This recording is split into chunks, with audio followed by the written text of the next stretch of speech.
Welcome back, everybody. So we have a very special video we want to bring you guys. We had one of our subscribers actually asked us a great question about what our thoughts on preparedness was for babies, and we haven't really talked about that a whole lot. And when I looked online, there wasn't a whole lot of information about that either. So we thought, you know what, this would be a great opportunity for us to kind of collab and do a series for you guys. So we're going to start our prepper baby series, and we're going to start with nutrition. And I think this is important because nutrition is going to be absolutely key in the growth and development of anybody, especially babies. So we want to bring this to you guys. We've done a lot of research and put a lot of time and effort into bringing this to you guys. So all our information is going to be linked in the description box below. So all the data is going to be there. All the recipes are going to be there. You know, all the different information as far as mom nutrition, baby nutrition, all that's going to be in there in the description box below for you to take a look at. So I just wanted to throw that out there in case you just wanted to bypass this and start your own researching index yourself. It's a great option. Number two, I want to say this is an adult conversation, and it's an adult conversation talking about worst case scenario, like, right, you know, like a total shit hits the fan scenario without rule of law scenario. This is an adult conversation amongst adults talking about adult topics. So I kind of want to throw that out there as well. You know, it's a real life conversation talking about worst case scenario. And number three, I highly encourage you guys to consult your pediatricians and your doctors and all that stuff, especially when shit hits the fan. I'm sure you're going to have access to your pediatrician anyway. So, you know, just reach out to them, let them know, hey, the world's went to hell in a handbasket. We can't go to Walmart, you know, what should we feed our baby? So I say that kind of tongue in cheek, but I'm also being super serious. Don't take our advice for anything. Do your own research and, you know, have an honest conversation. Ask your doctor. Be very straightforward.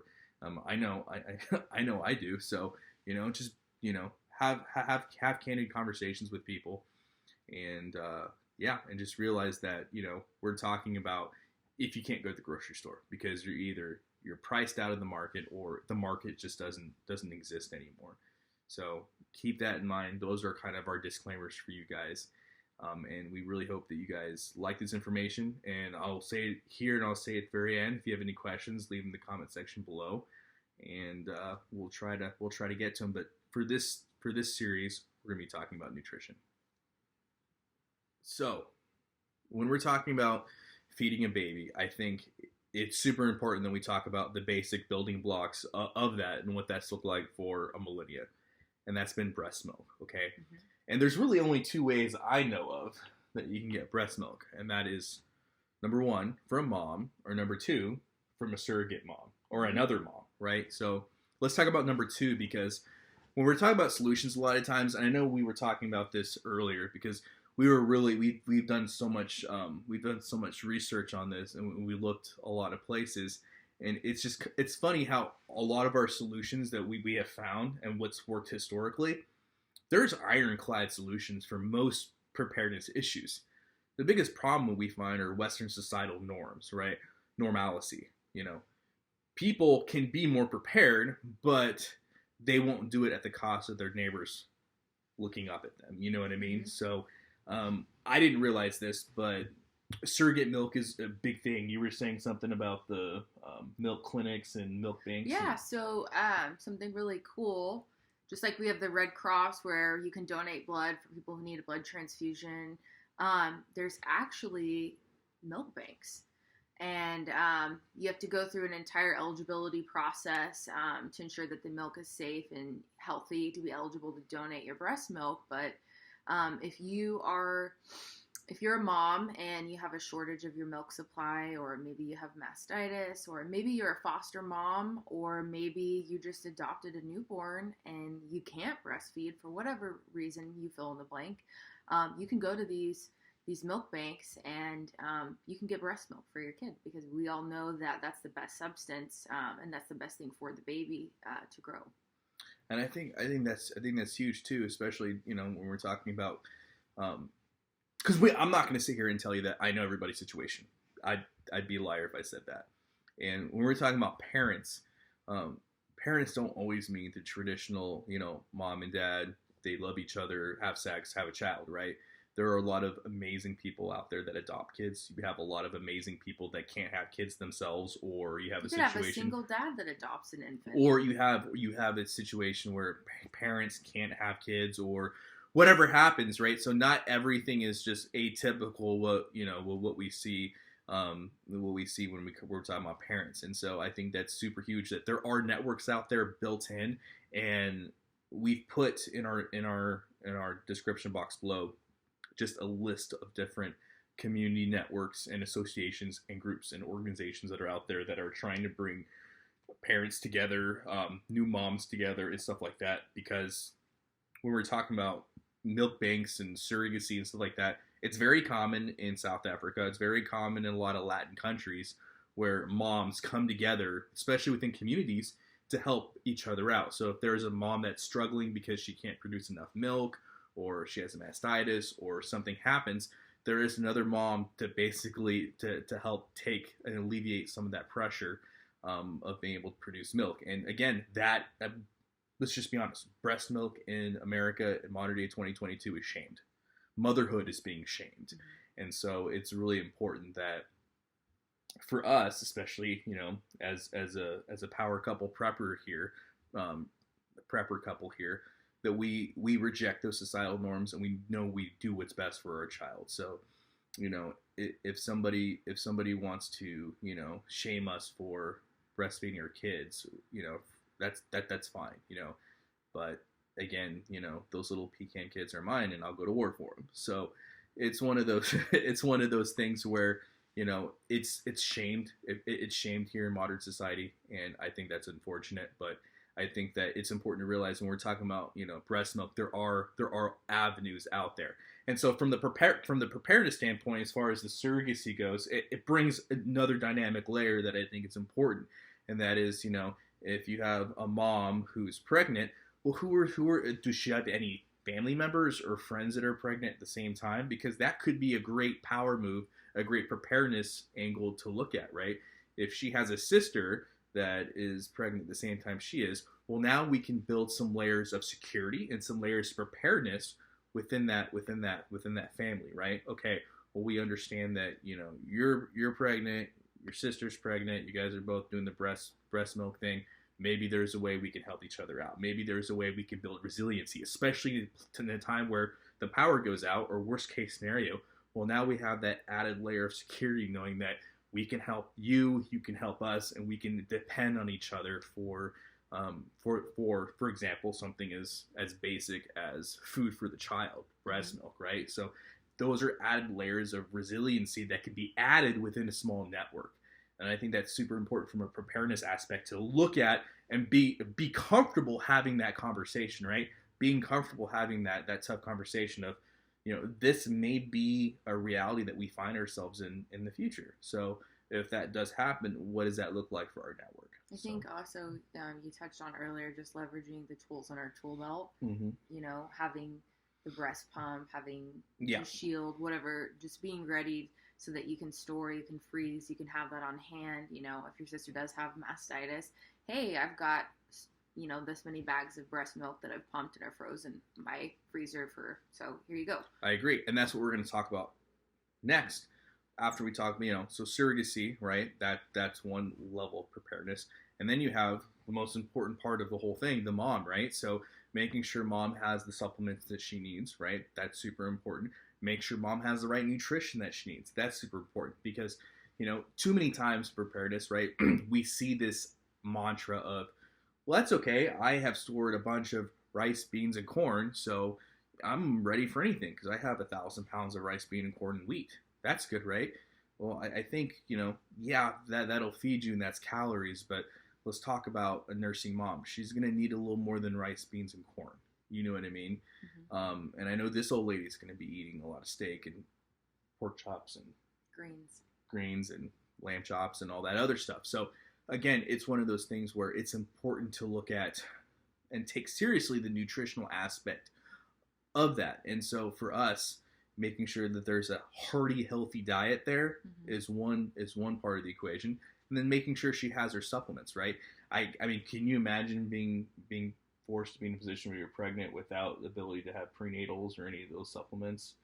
That Never would be, gonna happen. that'd be, I mean, we're obviously, we have that prepared, but that would be a real, for most, and for me, even not being the person carrying the child, that would be really scary knowing that my wife is going to be pregnant with no access to prenatals because they don't exist anymore, or we've been priced out of that market. So that's something that we're always thinking about. And, you know, I think for us, that is another part of our resiliency there, is making sure that that diet and those supplementation is there, because ultimately, as long as mom is healthy and able to produce, we're going to be sitting pretty healthy for our child. And then the third part of that comes with the equipment, right? The breast pump, the bags, the bottles, being able to store that, having a place to store that. I think that's super important, especially being a part of the network. Having a shield if you have lactation issues. Right. So being able to be part of a network where we have the ability to be producers and produce extra to help somebody in need, and then being able to have that conversation with other people so that they can enable themselves to be producers and help other people in need produces in excess. So being able to have excess is good. That's what we want in preparedness. We want to be producers of as many things as possible. And I know it sounds weird being, well, why would you want to be a producer of breast milk? Well, it would be nice to have more, and more than we need than not enough. I don't want to be playing backup. I want to be able to have more than enough, because if something happens where mom gets sick, mom gets mastitis, mom can't take care of baby or feed baby for a couple days or a few weeks, wouldn't that be nice to be able to have reserves on hand that we can then use, because we had the foresight to think about that. So again, when we're talking about breast milk and preparedness, I think there's a lot there. But for us, this is going to be the key building block, and the key preparedness ideal that we stick to is taking care of mom, and making sure that we have that breast milk, and making sure that we have the ability to keep mom producing and being a producer to the best of her ability. For anybody that doesn't know what mastitis is, did you want to touch on that? Yeah, basically it's when the duct gets, it can get blocked, clogged, and there's an infection or something like that, and so the mom can't produce milk from that gland because it's infected. It's blocked from, again, infection, pus, that kind of stuff. And we actually have some people close to us that have been through that through both children that they've had, and it's kind of what triggered the thought around us thinking about having stored milk on hand, and the predicament that the dad was in. Yeah, and how many days was she out before she could? It was like a week. Yeah, so for a week, she's got a 2-month-old. From a week, there's something for a week. She's out of play. She's not producing. So wouldn't that be nice to be able to be a producer, have a week on hand, and then being able to allow mom to rest, body to rest, and allowing baby to still have mom's high quality milk until she's ready to get back into the fight. So I think that's an important aspect to hit on. So for us, when it comes to preparedness and talking about baby preparedness and this shit hits the fan scenario, I think for us, breast milk is going to be our number one go-to as far as producing it and depending on it for our success. So let's go ahead and start talking about the second way that you can feed a baby. So the second way that to feed a baby that it's super popular all over the world as well is formula. Now, with formula, there is going to be a little bit of controversy just because of the fact it is a food of convenience, and there is a lot of back and forth. You have the people that are very into formula, and then you have people that are very not into formula, and you have flavors all in between. So I think for me, the best way to kind of break this down and organize it to a way that it can be helpful, when we're talking about formula, there's really three different things to talk about, right? Powder versus liquid, and then organic, designer formula, and then your conventional commercial formula. So when we're talking about powder versus liquid, powder is obviously way easier to store. It stores longer, but it requires it to be reconstituted. Liquid essentially is ready to go, but it doesn't store as long, and it tends to be a lot more expensive. And then when we're talking about, your organic, all natural, or designer breed formulas, they're going to be a lot more expensive, way more expensive, but they're going to be more specialized than your basic generic commercial end formulas. So you can talk about the minutia of what's best, but for the conversation at hand, I think formula does play an important role. Okay, I know this is going to be strange for a lot of people hearing me say this, but I do believe formula plays a very special role. With that being said, I still don't believe in stockpile and hoarding a year's worth of it. I still think that over dependency can be detrimental, right? I do think that there is, again, a positive and there is a pro to having it, on standby.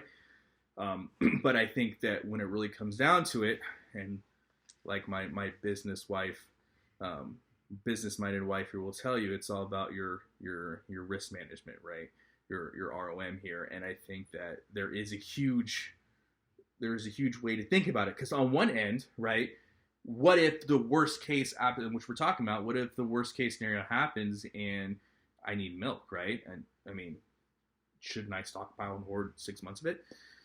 Well, how much is that going to cost versus, what if we don't need it to the extent that we thought that we did? So when we're looking at this, and we are trying to look at this truly from the worst case scenario, I think it's important to have some on hand.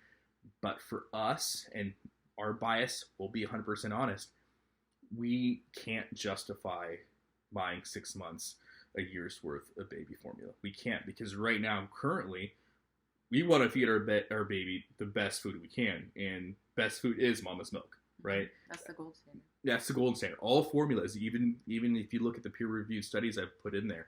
And that's not shaming formula, but given the option, every time I'm going to say breast milk if you can do it.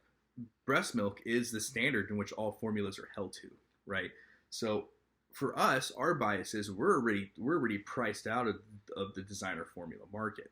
If you look at how much it costs to feed a baby formula just right now, for a whole year, you're looking at upwards of $2,300 a year, upwards. And with inflation, that price is going up astronomical every single year. I mean, it's just, the price of it is just going through the roof. So for us, and it's funny because right before we started this video, I actually got a call from one of my really good friends that runs an organic, Hidden Valley organic dairy. he does Holsteins. We're talking about the price of formula. It's cheaper for me to buy a pedigree female Holstein calf than it is to buy a year's worth of commercial dry powder. Even half a year. So if it's easier to buy the cow, for us it's simple. Just buy the cow. Now, I'm not saying everybody's in a position to buy a cow, and we'll talk about that later, but it is important when we're talking about formula to look at this, realistically. For everybody's situation, they're going to be different, right? If you are that family that's adopting kids and you don't have a network set up and you don't feel like there is a way to get breast milk or do any other alternatives, okay, nobody here is trying to shame you. Everybody's situation is going to be different. Or you might be a foster mom. Yeah, everybody's situation is going to be different. So it's one of those things where for some people, this may be the only option they have available because they just are not in a place or they don't feel comfortable reaching out. This is the only place that they feel like they can do it. And if that's However, I do want to interject the food bank. Well, I get that. Bank. No, I'm just saying, but in the worst case scenario, Mad Max situation, right? Worst case scenario, they may feel like this is the only thing they can do. And that's fine. Stockpile and hoard, just realize, and you have to realize and accept that you're on that timer. Because babies grow differently, Babies grow and eat differently. You could have two kids, they're both brothers, same mom and dad. One's going to grow significantly larger than the other one. We were just talking about this because I spoke with my sister on the phone, and my nephew, who's 4 months old, is in 12-month clothing. And so every baby's going to have a different appetite. They're going to have a different growth rate. They're going to have different growth chart. Now, for you to know, his dad is 6'4", so yeah, Dad's a big man. It's not a surprise that he's going to be a large boy. Yeah, Dad's a large man. But even so, both sons, one has grown significantly larger than the other one based upon their age, the age bracket. So it's one of those things to keep in mind and understand. If again, if formula is the only way to go for you and there's no other options based upon where you find yourself, that's fine. I get that. I respect that. Do whatever it is you have to do to make sure that your baby is fed. But from us, from where we stand, where our current biases are, we're already priced out of that market. So that's not a feasible market for us. And so for us, we are going to look at it. There are some benefits to it, but we're going to keep it as a pretty much a plan C for us. So it's going to be a part of the preparedness plan, but it's going to be far removed from some of our other options. So again, for formula, look at it, see what best fits you, but realize with anything else, you can stockpile and hoard this stuff, but it just puts you on a timer because that stuff will run out. It's not a matter of, it's just a matter of when, right? So eventually you'll get priced out. You'll either be priced out of it, it won't exist anymore, and what you have is what you have. And then when that runs out, hopefully you don't need formula, but if you do, you're going to be forced to make some decisions. So just keep that in mind. But I do think that it does have some intrinsic value because let's be real, commercial formula, baby formula, it's convenient. That's why we have it. So, it's fine in modern day 2022 where, this is a hypothetical. Or if you have multiples. Yeah, and if you go to the store, you can buy it. But come situation where that's not feasible, again, I think it does have a place. But for us, we don't want to have over dependency on formula. So that's what we have for formula. Now let's talk about some other milk alternatives. So the third way to feed a baby is going to be through some kind of mother's milk alternative. And so what do I mean by that? A lot of people really have taken a lot of interest and have had a lot of success in, for example, goat's milk, cow's milk, sheep's milk, and then what they call a liver baby formula that we'll kind of discuss here in a minute. But goat's milk seems to be the one go-to milk that a lot of mothers will go to as a replacement. Now, with that being said, they don't just switch completely to goat's milk necessarily, because goat's milk overall is similar. It has a lot more vitamins and nutrients than, for example, cow's milk, but it is lower in folic acid. So there are a lot of goat milk recipes that a lot of people swear by, and we have a lot of recipes in the description box below. And you're going to see that there's going to be a lot of literature on both sides. Some people really highly do not encourage it at all. Other people very highly encourage it. It's one of those things where you're going to have to come up with your best, understanding of the subject matter ahead of time. For us, right, and we don't want to throw any one recipe at you guys, or we don't want to throw anyone out there. For us, we have cows and we have sheep. We have been thinking about getting goats recently, just because our fence situation is a lot better now. But ultimately, this is going to be something that we're going to look at as a secondary for our needs, because again, we do have cows, we do have sheep. Getting goats is not going to be difficult, and realistically speaking, this is a high quality food, and it's something that we can produce ourselves, and something that gives us an ROI. Right. And what have people been doing for centuries, for a millennia, right? This idea that we've been using, formulas is a very recent and a very new, establishment. It's a very new product. It's a very new service that's now provided to us, thanks to science and modern day, medicine, etc. But realistically, what I have found with the goat, cow, sheep, formulas they are tried and true, and there are a lot of good formulas out there that a lot of good nutritionists, a lot of good pediatric specialities have come on board with and do like.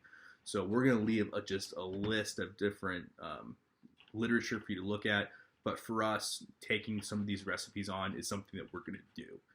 We're going to do for ourselves, because I think that it's super important that if something happens with mom and she's not able to feed the baby to the best of her ability, we do have other good high quality superfoods available that we can pitch in time of crisis, which is what we're talking about.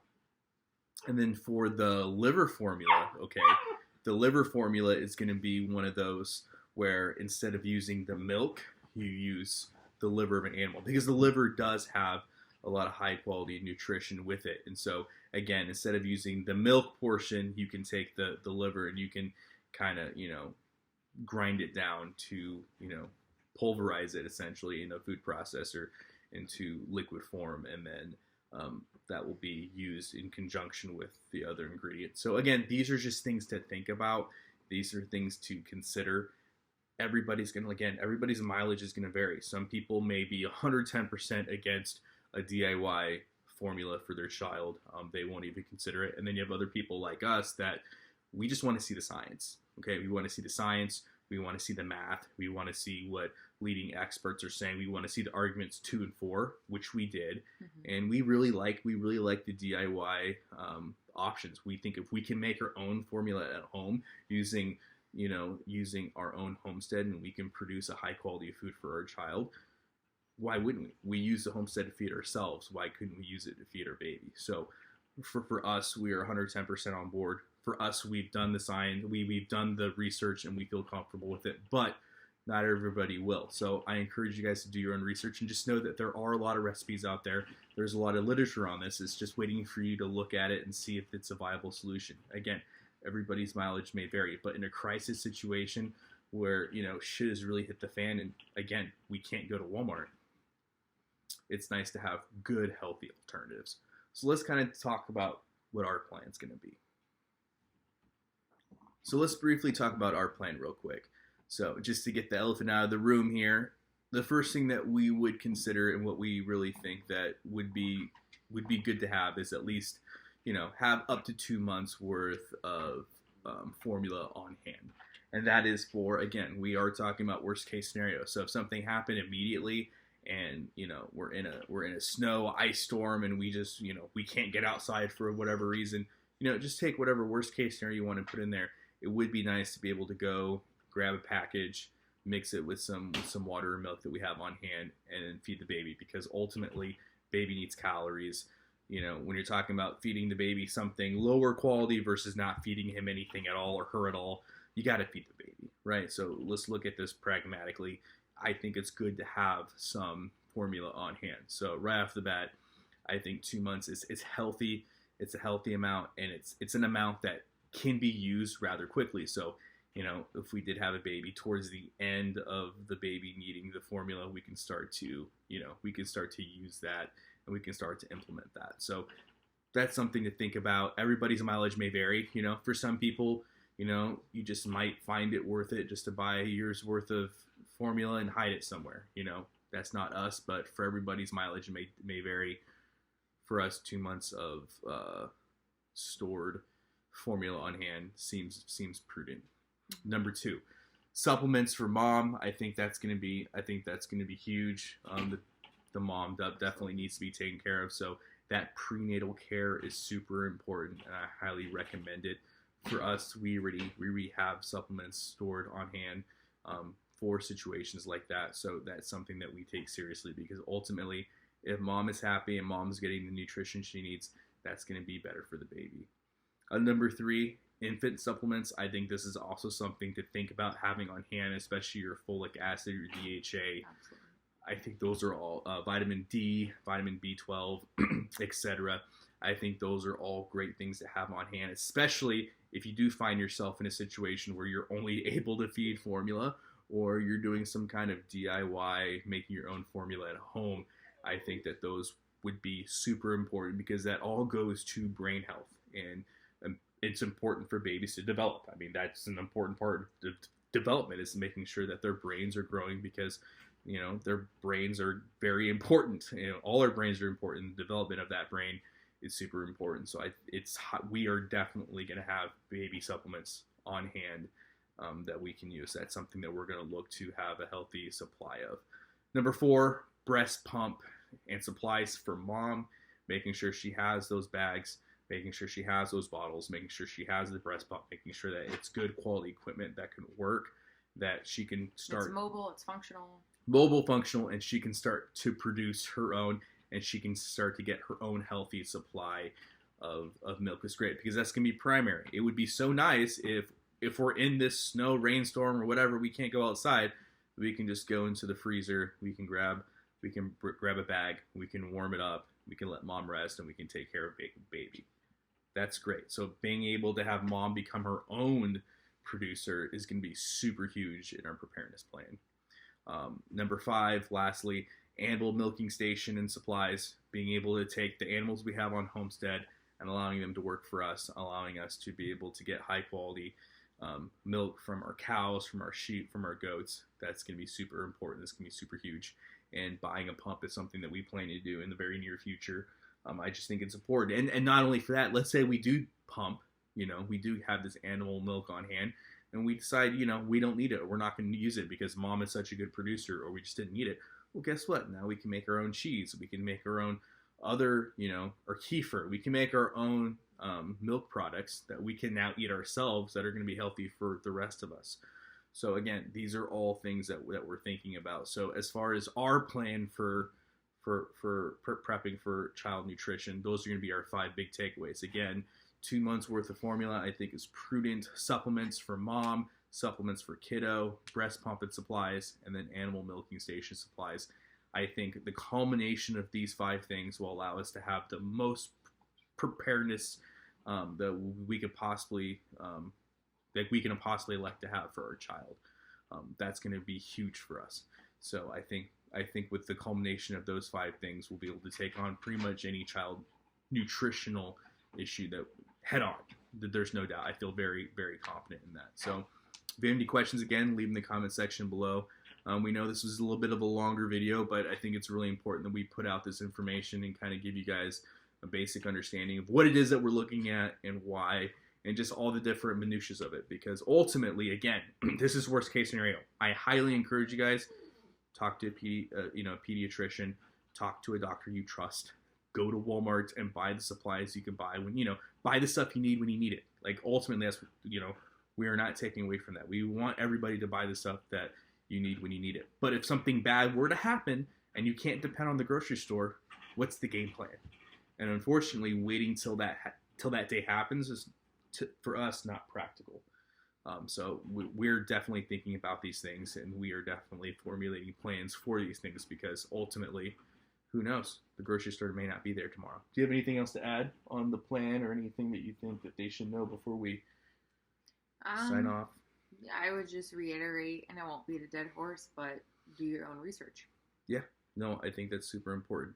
Because again, everybody, kids are a very sensitive topic, and everybody has their own viewpoints. And there's situational differences, Yep. As we said before, there's people watching that you're looking at adopting, or you have adopted, or you may be a foster parent, or, you may have multiples. You may have twins, you may have triplets. Right. And so for you, mom's milk is our primary, but it may not be feasible in that situation. So now you have to rely on other mothers, right? Surrogates, or maybe you have to rely on a healthy supply of, instead of supplements and infant, all that stuff. Now you're more worried about the formula portion and then creating your own formula. Maybe those are the 2 things that you're down to because you are adopting, right? So I totally get that. Everybody's situation is going to be different. And I think that's great. I think that as long as you have a plan, and hopefully you're not putting all your eggs in one basket, is going to give you resiliency. The more layers of resiliency you have, and the more plans you have, the more options you have, more of a force multiplier you're going to have. So the ability to have more options is going to open up your preparedness journey, and it's going to open up you to be that much more prepared. So that's a great point. Well, we hope you guys enjoy, and as always, guys, long live the Republic.